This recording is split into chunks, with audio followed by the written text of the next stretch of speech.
And thanks for tuning in. So much to get to today, including Donald Trump's latest threat and Israel's continued provocations.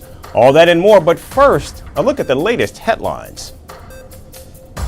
Hamas signals to mediators in Egypt and Qatar that they're now open to renegotiating terms with Israel for a hostage release deal. This after Israel bombs a hospital in Gaza, killing at least 16 and wounding dozens more. South Korean President Yoon Suk-yeol fails to appear before the country's corruption watchdog after imposing martial law on the country earlier this month. Investigators are now considering issuing a warrant for his arrest. Russia accuses Ukraine of using white phosphorus and other self-igniting chemicals on Russian troops using drones. White phosphorus is not a chemical weapon, and its use on the battlefield is not fully prohibited under international agreements. Gang members attack and partially destroy a hospital in Haiti's capital, Port-au-Prince. Officials say no patients or staff were harmed. However, 4 operating rooms were severely burned in the attack. And Venezuela arrests an Argentinian soldier after he entered the country to visit his family. Argentina's President Javier Milei accuses Nicolas Maduro of cheap politics and calls him a criminal dictator over the soldier's arrest.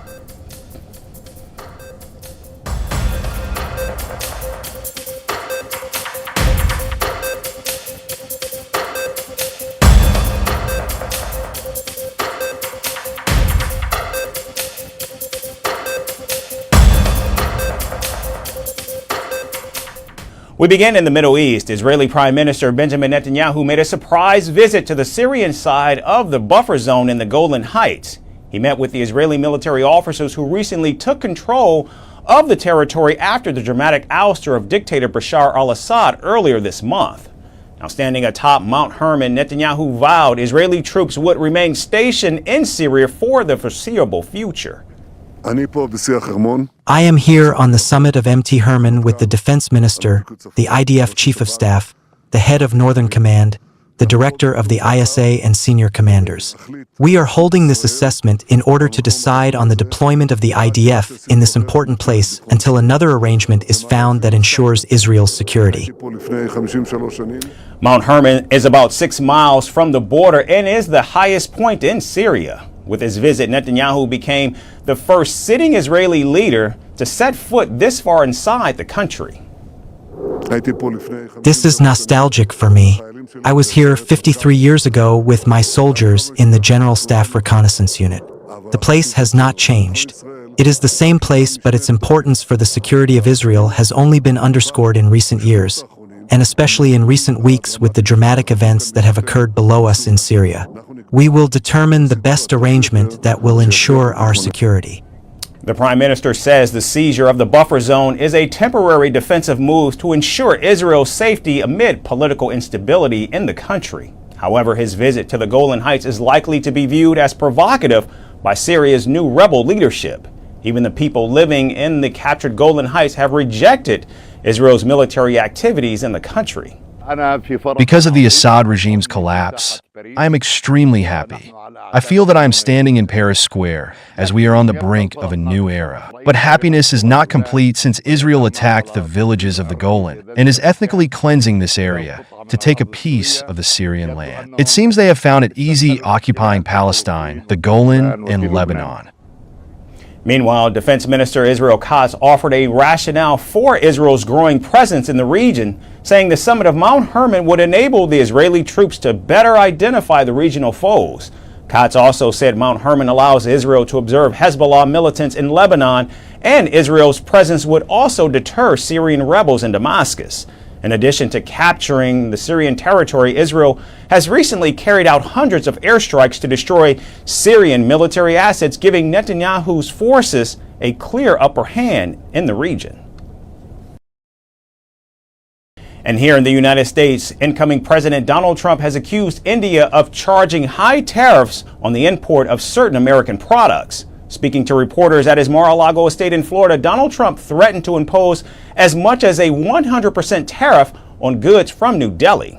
We're going to be treating people very fairly, But the word reciprocal is important because if somebody charges us, India, we don't have to talk about own, if India charges us 100% and we charge them nothing for the same, they send in a bicycle and we send them a bicycle, they charge us 100 and 200. India charges a lot. Brazil charges a lot. If they want to charge us, that's fine, but we're going to charge them the same thing. The incoming president's fight with India over high import tariffs is not new. In October, Donald Trump said even though he shares a close relationship with Indian Prime Minister Narendra Modi, he will impose taxes similar to the ones levied by New Delhi. So when India, which is a very big abuser, he happens to be coming to meet me next week, and Modi, he's fantastic. Fantastic man. A lot of these leaders are fantastic. You have to understand one thing. They're 100%. These people are the sharpest people. They're not a little bit backward. They are at the top. You know the expression, they're at the top of their game, and they use it against us. But India is very tough. Now, back in July, Trump called India a big abuser of U.S. trade relations, criticizing the hefty tariffs. And during his first term in the White House, he labeled India as the king of tariffs for charging 150% tax on American whiskey.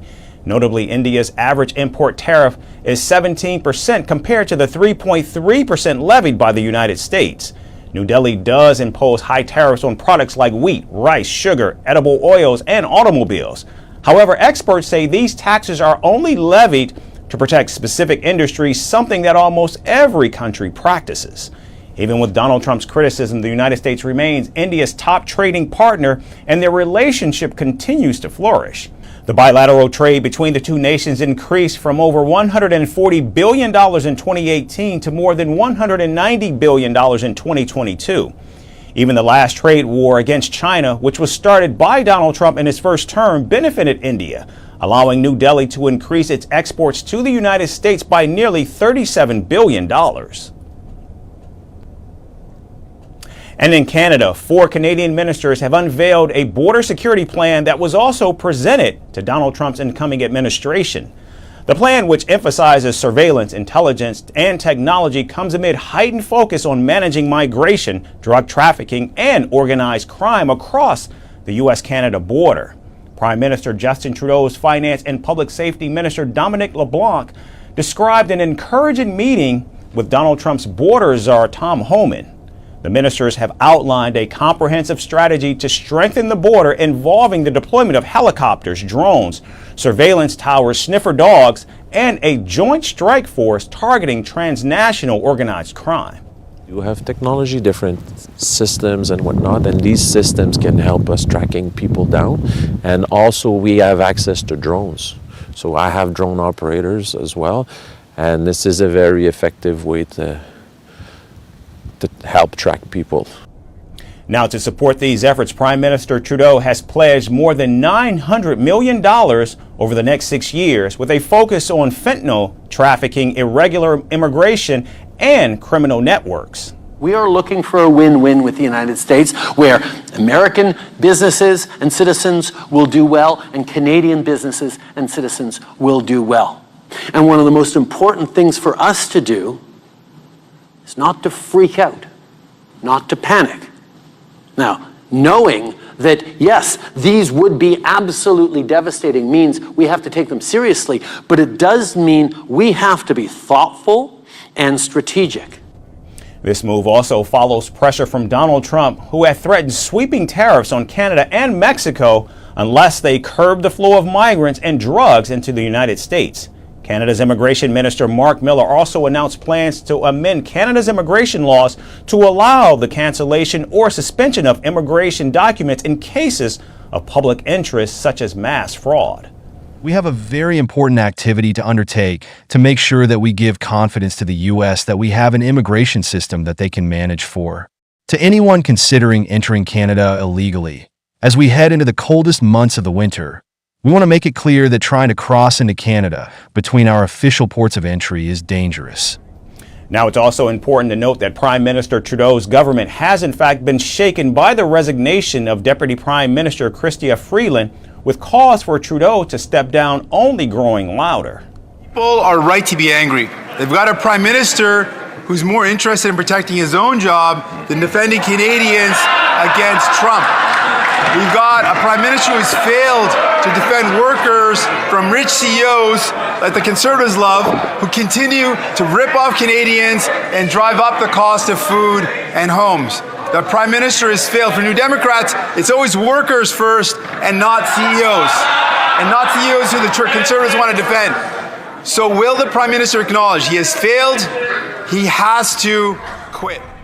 Now, the Prime Minister has so far rejected such calls, but is acknowledging the internal strife within his own party. Hard not to feel happy when we're like this, among Liberals, among family, because that's what we really are, a big family. Now, like most families, sometimes we have fights around the holidays. But of course, like most families, we find our way through it. Now, amid the ongoing internal political strife, it's still anyone's guess if the stepped-up efforts by Prime Minister Trudeau to crack down on immigration will assuage Donald Trump, or if the mercurial incoming president will continue to troll one of the United States' biggest trading partners and closest allies. Wall Street's young bankers are burning out at an unprecedented rate, and Adderall has become their lifeline. Faced with grueling 22-hour workdays, they crush and snort the prescription medication to push through impossible tasks. This dangerous trend that, according to the National Institute of Health, involves at least 16 million Americans is claiming health and lives alike. As federal authorities scramble to address the problem, our next report delves deeper into the alarming crisis. Wall Street's high-octane banking culture is spiraling into dangerous territory to survive relentless 22-hour workdays. Young American bankers are snorting Adderall, a prescription medication for ADHD or attention deficit hyperactivity disorder. This alarming trend mirrors the cocaine-fueled Wall Street of the 1980s, but with a modern twist and far-reaching consequences. The stakes are sky high. Junior bankers openly abuse Adderall, with no one raising an eyebrow. My workload went up at least 2 or 3-fold, and that's when things started to go south. I started taking it once in the morning and then once in the afternoon, at first for 5 days a week, and then it became 7 days a week because I was working most weekends. Some recount obtaining prescriptions after brief clinic visits, quickly becoming dependent on the drug to meet grueling demands. While others describe years of reliance, using stimulants to power through cross-country flights, back-to-back presentations, and shifts that stretch over 22 hours. It's a very core, integral component of my life, and to me, something that is a very, very important tool. For a couple of days of the week, it was very regularly a 20 to 22-hour day. That's something that I would not have been able to be focused and be quick with decisions if I wasn't able to take Adderall. The consequences are dire. Bankers report significant weight loss, heart palpitations, and escalating dosages to cope with relentless workloads. Many leave their jobs only after recognizing the toll of addiction on their health and well-being. And in the most tragic cases, lives are lost. Globally, work-life balance paints a stark contrast. India leads the pack, its workforce exceeding 48 hours a week, followed by Turkey and Malaysia, with 47 and 46 hours respectively. Then China with 44 hours, Japan with 40 hours. The US with 38 hours a week highlights the dangers to manage the intense environment. Meanwhile, countries like the Netherlands and Norway average just 31.6 and 33.7 weekly hours, emphasizing work-life harmony. This global snapshot underscores the extreme conditions US bankers endure. According to a 2018 study, stimulant use is more common among young adults, with 13% of adults aged 18 to 29 using prescription stimulants in the previous year. In comparison, 6.7% of adults aged 30 to 49 and 3.5% of adults aged 50 and older used prescription stimulants. If the medication is having its therapeutic effects, patients are able to adopt a lot of strategies more efficiently than when they're not treated with medication or undertreated with medication. The shortage really increases the stress that these patients are carrying, and being in a state of distress is going to make it more difficult to learn the strategies and to implement them in a consistent way. Even though the federal authorities are now scrutinizing the surge in abuse, the echoes of the past are unmistakable. The cocaine culture of the 1980s morphed into an Adderall epidemic, with the same dangerous lack of oversight. Change is overdue, and Wall Street's relentless pace is breaking its young talent, one crushed pill at a time. The question is no longer if the industry can sustain this lifestyle, but how many more lives it will claim before it is forced to reform. And finally, from Europe, as climate change reduces the intensity and frequency of snowfall, Denmark is turning to artificial ski slopes. By introducing artificial snow and plastic-covered ski slopes, Danish skiers are preparing for the future where snow would be a rare phenomenon. Ski resorts around the world are struggling as snow season continues to shrink. So does Denmark have the answers for a snowless future, and how real is the thrill on these artificial ski slopes? Here's our final report with answers. What does it take to ski? Well, the usual gear like equipment, clothing, accessories, and a minor detail called snow. But wait, what if there's no snow? Sounds like a terrible ski trip waiting to happen, right? But fear not. As the climate continues its slow but steady destruction, the people of Denmark have decided that snow is just overrated. Who needs snow when you can ski without it? Genius, really. Enter Copenhagen's Copenhill, the city's man-made mountain where you can ski all year round, even when the rest of the world is dealing with actual snowless mountains. It has been designed by the ever-daring architect Björk Ingels. Copenhill offers more than just a 400-meter-long synthetic ski slope, which happens to be made from a magical surface called Neverplast. It also has hiking trails, a rock climbing wall, and a rooftop cafe where you can sip overpriced coffee while pondering your life choices. Because obviously, this is what skiing has evolved into. Urban ski slopes with synthetic services. Welcome to the future. Since its grand debut in 2019, Copenhill has been attracting about 10,000 people annually, proving that the world is ready to embrace skiing without snow. But let's not forget Canada, because why should Denmark have all the fun? Mont Tremblant has spent a mind-blowing $1.4 million on their own dry slope. Apparently, they think warm weather skiing is the next big thing. Of course, with the looming reality of climate change and mountains slowly disappearing into a pile of slush, resorts around the world are turning to artificial snow and dry slopes to save the day. According to the US Environmental Protection Agency, snow seasons have already shrunk by over 15 days since 1955. So the big question is, how much longer until we're all skiing on plastic mats? Dry slopes have actually been around since the 1950s, all thanks to the ingenious Jacques Brunel, a Canadian ski jumper who thought, why not ski in shorts on a plastic mat? Naturally, it caught on. And now there are over 1,000 dry slopes in 50 countries. Even China's building them in the middle of its cities. Because who wouldn't want to try skiing on synthetic surfaces while surrounded by skyscrapers? These dry slopes aren't quite the real thing. For one, they don't grip as well, and you can't carve the same way you can on snow. Skiing on dry slopes might make you a better skier though, so there's that. Because mastering the art of skiing on synthetic materials surely gives you superior technical skills.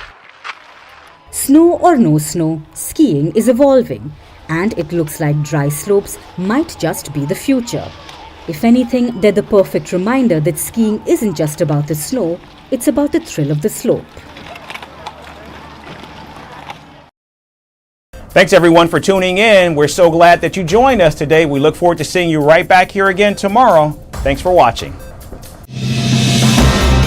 Donald Trump's return to the Oval Office is imminent. He will soon take the oath of office and once again lead the nation. God spared my life for a reason.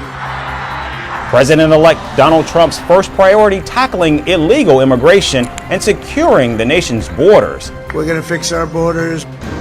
The incoming administration has prioritized the Russia-Ukraine war. Can they succeed in ending one of the world's most challenging conflicts? I will have the horrible war between Russia and Ukraine settled. And as he returns to the White House, will Donald Trump resume a bruising trade war with the world's second largest economy, China? If China or some other country is behaving badly, we have things called tariffs. All of this and more right here on First Post America.